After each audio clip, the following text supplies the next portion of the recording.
শনিবার ম্যারাথন এক মিটিং হলো বাংলাদেশ ক্রিকেট বোর্ডের। 14 থেকে 15 এজেন্ডার সে বোর্ড সভা চলল রাত 9টা পর্যন্ত। সভাপতি আমিনুল ইসলাম বুলবুল অস্ট্রেলিয়ার মেলবোর্নে বসে জুমে বিসিবির মিটিংয়ে অংশ নেন। সেখানে বেশ কয়েকটি উল্লেখযোগ্য সিদ্ধান্ত হয়েছে।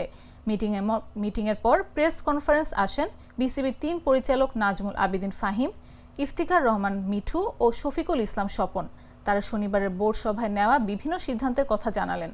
প্রথমে জানানো হলো জাতীয় দলের তারকা নারী ফুটবলার ঋতুপর্ণা চাকমার বাড়ি নির্মাণ করে দেবে বিসিবি।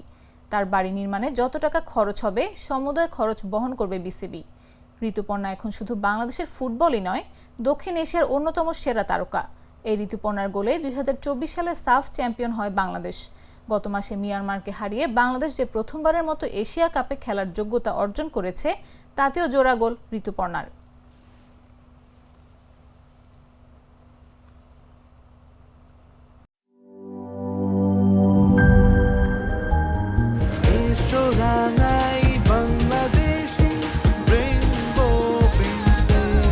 রেইনবো পেইন্টস, ছড়াও জীবনের রং।